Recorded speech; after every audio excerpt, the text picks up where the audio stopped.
As we move into Chapter 2, we're going to continue using our definitions of our trig functions. Notice in the notes at the top I mentioned you never have to rationalize denominators for me, even though the answers in the back of the book are doing so. So you might want to do it just to practice when you're working on your homework, but on a quiz or an exam, you don't have to rationalize for me. If you ever get an answer and you're not sure if it's the same as the answer in the back, type the answer in the calculator, your answer, and the one in the back of the book, and if the decimals match, then you know you're okay, even if you didn't rationalize. So we've talked a little bit about this already, using adjacent, hypotenuse, and opposite. But here we're going to focus on right triangles. So I'm adding this picture in to do this next little piece. We have to talk about labeling, the standard notation, say. So here's a right triangle. Typically when we have a right triangle, we call the right angle capital C. You don't have to, but that's a standard sort of thing. When labeling triangles, we usually use capital letters for angles. So I'm going to call this angle B and this angle A. Again, standard practice is use capital C for the right angle, but just make sure it's stated anyway. The other standard notation we use is capital letters for angles and lowercase letters for sides. And the way we do the sides is side little a is opposite angle A. So angle A is here, side little a is here, that's the length. Angle B is here, so the length of the side opposite is little b. And side angles capital C is the 90 degrees, the side opposite that, the length is little c. Okay, so A is opposite A, B is opposite B, C is opposite C. That's the standard notation. So that way you don't have to draw a picture every single time. Okay, you have to understand this is the way triangles are labeled. Okay, so I want to find here sine of capital A, sine of angle A, and cosine of angle B, and compare them. Okay, now notice when I'm doing sine of A, XY, the definitions with X, Y, and R don't make any sense here. Okay, remember X was a horizontal value and Y was a vertical, but that doesn't necessarily mean that here, depending on which angle you're using. So when you're using right triangle trig with this sort of thing without the X and Y axes, you have to use the opposite adjacent hypotenuse definition of the trig function. So again, if you memorize X, Y's, and R's in the definitions of the trig functions, again, think of that picture, you know, X, Y, R, and this is the angle, you know, theta. If you memorize that sine of theta is Y over R, then think of this picture, that would be opposite over hypotenuse. So that's the opposite over hypotenuse is what you're going to have to use here. Cosine of theta, if you memorize that's X over R, think of this picture, cosine would be adjacent over hypotenuse. Okay, so in this particular picture, we have to use the opposite adjacent hypotenuse definitions. Okay, so sine of angle A, so I'm at angle A. Now what was the definition of sine? Sine was opposite over hypotenuse. So the opposite of angle A is little a, and the hypotenuse here is little c. Okay, let's do the same thing but now we're going to angle B and we're going to find the cosine. Well, what was the definition of cosine B? It was adjacent over hypotenuse. So if I'm using angle B for my reference point here, what's the cosine? It's adjacent over hypotenuse. What's the side adjacent to angle B? A, and the hypotenuse is C. These are in fact equal. Sine of A here, sine of A opposite over hypotenuse is the same as cosine of B adjacent over hypotenuse. Okay, so sine of A, sine of this angle is cosine of the other acute angle. Next it says, let's do the same thing for tangent of A and cotangent of B. Okay, so I'm back at angle A. What was the definition of tangent of A in terms of opposite, adjacent, hypotenuse? Tangent was opposite over adjacent. So tangent of A is the opposite over the adjacent. That's A over B. Right, tangent of A is opposite of A, angle A over side adjacent to angle A. All right, now let's go to angle B. Well, what was the definition of cotangent? Cotangent of an angle was adjacent over opposite. Well, what's the side adjacent to angle B? That's A, and opposite B is B, and they're equal. And the last one, we're going to do secant of A and cosecant of B. Okay, let me go back to angle A here. what was the definition of secant of A? It's hypotenuse over adjacent. And so relative to angle A, it's hypotenuse, and the adjacent side is little b. So that's C over B. Now what about cosecant? What was the definition of cosecant of an angle? It was hypotenuse over opposite. So cosecant of angle B, let me go up to angle B, cosecant is hypotenuse C over opposite B. And so those are equal. So notice what we have here. Sine of A is cosine of B, tan of A is cotan of B, secant of A is cosecant B. Notice the way they're paired up here. They're paired up by sine, cosine, tan, cotan, secant, cosecant. Notice it's every basic trig function with the co, right? Sine, cosine, tan, cotan, secant, cosecant. So people, I mentioned this before when we talked about reciprocals. You know, sine is the reciprocal of cosecant, and students say, well, why aren't sine? Why didn't they name them sine and cosine? Well, here they're paired up the way you would think, right? So you can think, well, maybe they were paired up for this property, not the reciprocal property. Okay, so these are called cofunctions of one another. So sine and cosine are cofunctions, tan and cotan are cofunctions, secant, cosecant are cofunctions. Those are easy to remember. Now, let's think about what this is saying here. A and B are not just arbitrary angles somewhere. There's a relationship between angle A and angle B here, right? So sine of A is cosine of B, but what's the restriction here? Well, what property do A and B have? I've chosen A and B to be the two acute angles in a right triangle. And what do you know about the two acute angles in a right triangle? They're not necessarily equal. They can be, but they don't have to be. What's the relationship? Remember, all three angles add up to 180. C is taking 90 of it. A and B add up to 90. So the restriction I'm using here is that A and B are acute, and A plus B is 90 degrees, right? Right? The way I developed this was A and B are two angles in a right triangle, the two acute angles, and they're complementary, right? The sum of the two angles is 90 degrees. Okay? So the way the book is writing these identities, for example, they're writing for this first one, sine of A is cosine of 90 degrees minus A. Right? That's basically what I'm saying, right? Because A plus B is 90, so what's angle B? B is 90 minus A.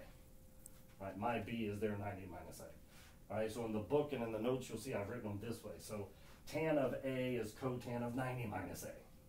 But that's what B is here, right? A plus B is 90 degrees. So, but the way I remember these, right, if I have sine of one acute angle is cosine of another, what's a situation where that can happen? The angles are complementary.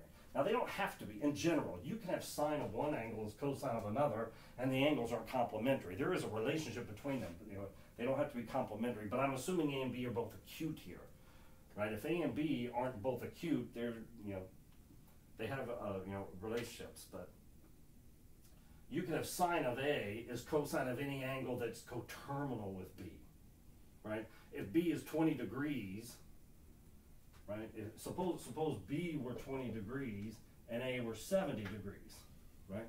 Then sine of 70 degrees would be cosine of 20 degrees. That's what this says. But if I don't restrict it to acute angles, I could replace B here with, add 360 to 20, that's 380, right? And so remember, coterminal angles, 20 and 380, they're coterminal. All the six trig functions are going to be the same because they have the same triangle picture. So sine of 70 would also be cosine of 380 degrees. So, but we're not going to worry about that. Okay, we're really going to be sticking to when the two angles are acute. So when could sine of one angle be cosine of another when the angles are acute and they both sum to 90? So we know that's a situation where that can happen. Okay, so just as a quick practice on these identities, this next problem is trivial. It says, write each function in terms of the cofunction. Let me write them all down. So sine of 22 degrees equals cotangent of 58 degrees equals secant of 81 degrees equals. Okay? And the instructions say write each function in terms of its cofunction. Okay? So I've had students on a quiz or test say, oh, well, that's 1 over cosecant of 22 degrees. Well, that is certainly a true statement, but it doesn't follow the instructions, right? The instructions said write each in terms of the cofunction, not the reciprocal. Cosecant and sine are not cofunctions of one another, okay? So again, when you're doing your homework, make sure you read the instructions. I always have students say, I don't know why I got this wrong. I did exactly what you did in class. Yeah, on another problem, right? They had different instructions. Make sure you read the instructions. So sine of one angle is equal to what? Well, what's the cofunction of sine? The cofunction of sine is cosine. And now what angle do I need to put here to make this a true statement? 22 degrees doesn't work. Sine of 22 degrees is not cosine of 22 degrees, right? To make this true, what angle needs to go here? The complement of 22 degrees, which is, 68 degrees. Because 22 and 68 are complements, so the angles sum to 90 degrees. If you type sine of 22 degrees in the calculator and cosine of 68, you'll see they're equal. Okay, now what about cotan of 58? Well, what's the cofunction of cotangent? Well, that's tangent. And what angle needs to go here to make this a true statement? Well, the complement, which would be, 32 degrees. And then secant of 81, well, what's the this problem specifically said, write this in terms of the cofunction. The cofunction of secant is cosecant. And then what angle needs to go here and make this true? Well, the complement of 81 degrees, which is 9 degrees. So that's all the problem is asking you to do, is practice using the identity there, the cofunction identities. Again, there are other answers you could do here, right? Instead of 9 degrees, I could put something coterminal, add 369 degrees would also make this true. But you might as well make it easier on yourself and just, these are acute, so give the acute answers there. Okay, so let's use these in another way, these cofunction identities. The next problem gives this equation. Sine of 2 alpha plus 15 degrees is cosine of 3 alpha minus 10 degrees. It says, assume all angles involved are acute.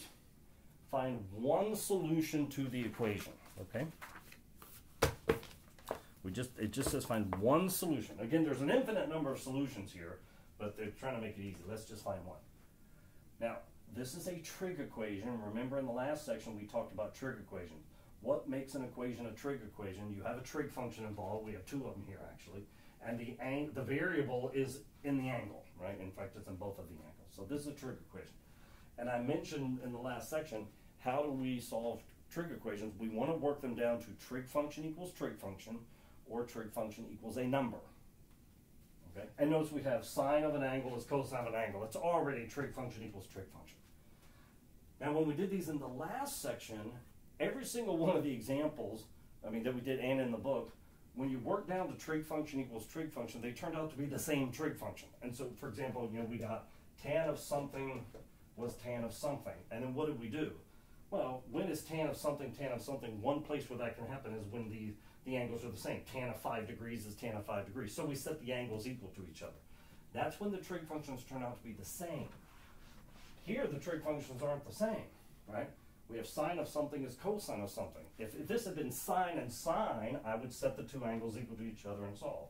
If it had been cosine and cosine, I would have set the 2 angles to each other and solve. But they're not. But sine and cosine are cofunctions of one another. And what do we know about cofunctions? When could sine of one angle be cosine of another? One case where that happens is where the angles are complements of one another. And it only said find one solution, so let's just go with that. When could sine of one angle be cosine of another? When the angles are complements of one another, so they sum to 90. Again, I'm solving an equation, so I'm not going to write the degree sign. Okay, does everybody understand the thinking? If a student who didn't know any trig walked into the room now and looked at the board, they would try to do some algebra to go from here to here. I crossed out the sine and cosine, or what did I do? I didn't do any algebra here, right? I'm using a fact, right? When is sine of one angle equal to cosine of another? When the angles are complementary, which means the angles sum to 90 degrees. So that's the fact I'm using here. I didn't do any algebra. I'm using a fact. Now I'm using algebra. Let's combine like terms. That's 5 alpha. 15 minus 10 is plus 5. It's 90. 5 alpha plus 5 is 90. Subtract 5 from both sides. I get 5 alpha is 85. And then divide both sides by 5. And alpha is, 17 degrees. All right, let me plug that. No, it just said find a solution. That's what I claim is a solution. If I plug 17 back in here for alpha, that's 17 times 2, 34 and 15. So this is 34 and 15, it's 49 degrees. And over here, I get cosine of 17 times 3 is 51 minus 10 is 41 degrees. Notice how the sine of an angle is cosine of an angle, and the angles are complementary, so I know we're good. So this is a solution. It's not the only solution, but that's the most direct solution here. Those are the only two types of problems in solving trig equations. When we get down to trig function equals trig function, they're either going to be the same trig function, which means you set the angles equal to each other to find a solution, or they're going to be cofunctions. If this had been sine and tan, I wouldn't know where to begin, right? Or cosine and you know, tangent. Okay, so we're not going to have problems like that. The original problem may not look, you know, like they're cofunctions or the same trig function. Once you work it down to trig function is equals trig function, you're either going to have the same trig function or you're going to have cofunctions. Okay, and the same trig function, you set the angles equal to each other. If they're cofunctions, you assume the angles are complementary, and then you solve. Those are the only two types we're going to do where you get down to trig function equals trig function. Okay. Okay. So now let's shift gears a little bit. We want to talk about the two special triangles we're going to be using throughout the course. So let me start with the easy one. So leave yourself room in the page because we're doing two triangles here. So start on the left, right? Always start in your notes working on the left. On a quiz or a test, always start on the left to give yourself room. So do you, okay. Let me draw a triangle here where the a right triangle, where the two acute angles are 45 degrees. So I know we know we can do that, because that's 45 and 45 is 90 plus 90 is 180. And let me call the length of this side one of the legs x. Okay, I'm just going to, it has some length x. Well, what's the length of the side over here? We talked about this in a previous section. If these two angles are the same, the angles opposite, the sides opposite those have the same length. So if this has length x, so does that one. Okay, it's an isosceles right triangle. Okay, now how big's the hypotenuse here? You know it's bigger than x. Well, let me just call it y for now. I'm going to call the length of the hypotenuse y. Let's figure out the length of y in terms of x. We can use Pythagorean theorem. So x squared plus x squared is y squared. So the length of that leg squared plus the length of that leg squared is the length of that of the hypotenuse squared. Well, we can combine like terms here. That's 2x squared is y squared. No problem. And now how do we solve for y? We're going to take the square root. Again, when you introduce a square root into an equation, you have to take the plus or minus. But we're talking about lengths of sides, so it's going to be the positive square root. We don't need plus or minus. So if I take the square root of both sides, I get y is the square root of 2x squared. But we can simplify this. So if you break up you get the square root of 2. Now what's the square root of x squared? Again, in general, if this were not in a triangle setting, the square root of x squared is the absolute value of x. It's not just x. But we're assuming x is positive here, so the absolute value of x is just x. Okay. In general, the square root of x squared is the absolute value of x, because for negative numbers, this is not true. Right? That's not true when x is a negative number, because this is take the positive square root. For example, if x is negative 5, this is not a true statement, because this is the positive square root of 25, but the positive square root of 25 is 5, and 5 is not negative 5. So now if you know x is a positive number or 0, this is true, right? So I know x, I'm assuming x is positive here, so this is a true statement. But if x is allowed to be negative, I'd have to put absolute values there. Okay, so anyway, I get down to y is square root of 2x. Okay, so what is this saying? In a 45, 45, 90 triangle, the two legs are the same, x and x. And what's the relationship of the hypotenuse to a leg? The hypotenuse is square root of 2 times this x. So if you know a leg in a 45, 45, 90 triangle, you know the hypotenuse is square root of 2 times x. Now normally, okay, I'm going to erase this. Normally, I don't think of the triangle this way. So throughout the course, I'm just going to assume x is 1, 1, 1. And so how big is the hypotenuse? Square root of 2 times 1 is square root of 2.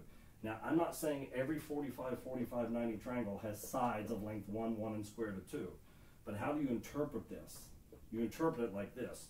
These two numbers are the same, and the hypotenuse is square root of 2 times as long as a leg. So no, square root of 2 times 1 is square root of 2. So how do you go from a leg to a hypotenuse? You multiply by square root of 2. That's what this is saying, right? Whatever x is, multiply by root 2 to get that. And how do you go from a hypotenuse to a leg? You're going from bigger to smaller. You divide by square root of 2. Okay, so we're going to do an example in a minute. Right, but that's how you interpret this, right? These x and x, these are the same. Hypotenuse is square root of 2 times as long as a leg. But in practice, you think of 1, I'm just going to do 1, 1 square root of 2. Those are the numbers to remember, 1, 1 square root of 2. These are the same, square root of 2.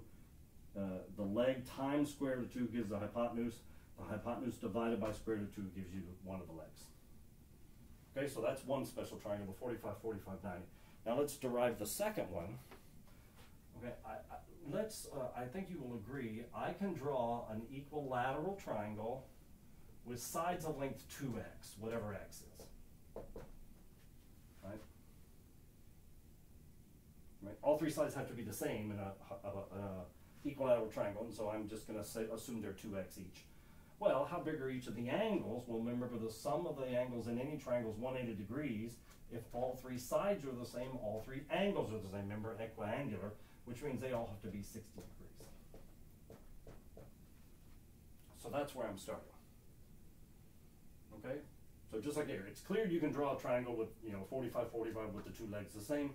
It's clear I can draw an equilateral triangle with sides of all have length 2x, where x is some positive number. Now what I'm going to do here is draw the perpendicular bisector through this point up here, the vertex, coming straight down. So I'm chopping the triangle in half. Now what I'm interested in is just half the triangle, right? So I'm taking half the triangle. And I'm just going to take the right half just to take it.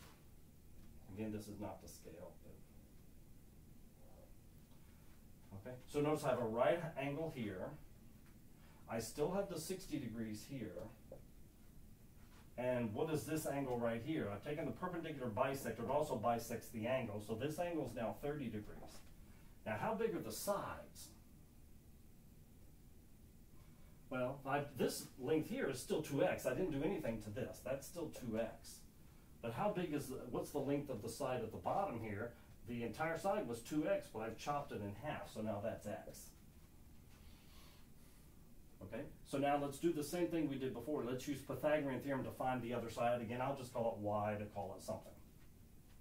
Notice here we knew the two legs, and we were trying to find the hypotenuse. Here I know a leg and a hypotenuse, and I'm trying to find the other leg. Okay, so let's set up Pythagorean theorem. So this side, length of that side squared, plus the length of that side squared is the length of the hypotenuse, whole thing squared. And I want to solve for y. Okay, so x squared plus y squared, well 2x quantity squared, that's 2x times 2x is 4x squared. So I'm trying to solve for y, so let's subtract x squared from both sides. Subtracting x squared from the left-hand side, it'll be gone. And 4x squared minus x squared is 3x squared. So all we have to do is to solve for y is take the positive square root again. We're assuming all the values are positive. So you're going to get y is the square root of 3x squared. But as before, you can pull off the square root of 3. And the square root of x squared, again, is in general the absolute value of x. But we know x is positive here, so square root of x squared is just x. So this side is square root of 3x. Okay, so I'm not really interested in the y anymore. Same thing over here, right? So I'm really just interested in that square root of 3. Now the x is not under the radical, okay? Okay, so what is this telling me? It says in a 30, 60, 90 right triangle, there's a relationship between the three sides. Now, which side is the smallest of the three? Well, remember, 30 is the smallest angle, 30 degrees, so the smallest side is opposite the 30. Okay, that's how you can always remember where this one goes, right? So the opposite of 30 is x here. Well, how do you go from the short leg to the hypotenuse? What's the relationship between them? Well, what do you do to go from the x to 2x? You double it. Right, you double it.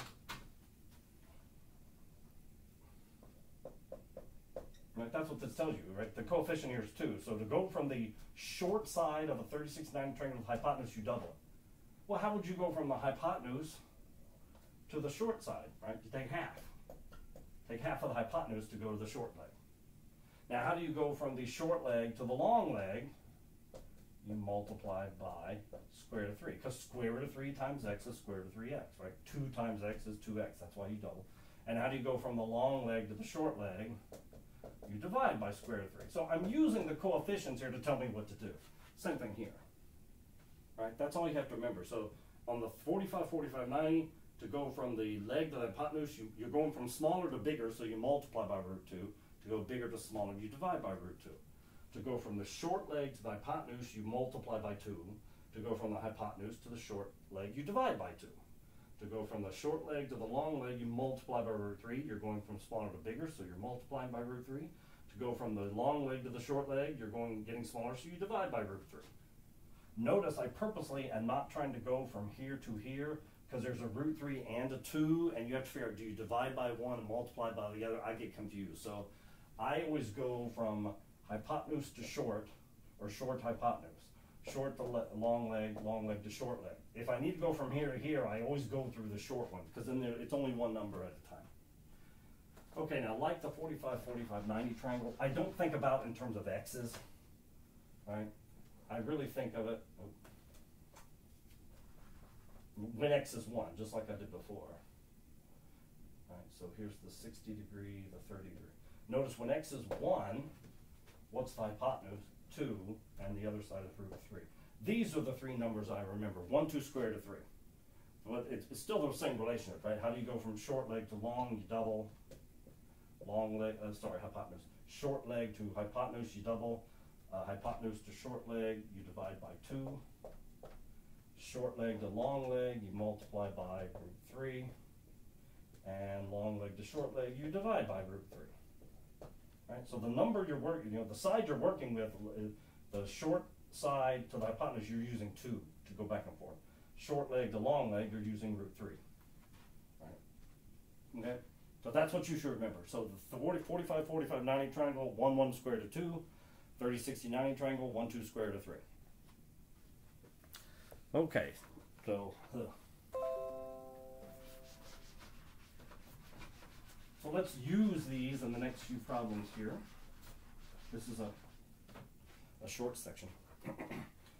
Okay, so the next one says find the exact values of sine alpha, cosine alpha, and tangent alpha where alpha is 30 degrees.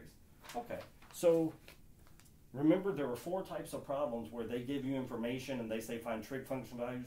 One was here's a point on the terminal side. One was the terminal side lies on a line with a restriction. The 4th type we did was here's one trig function with some other information, like sine is 2/3 or something like that.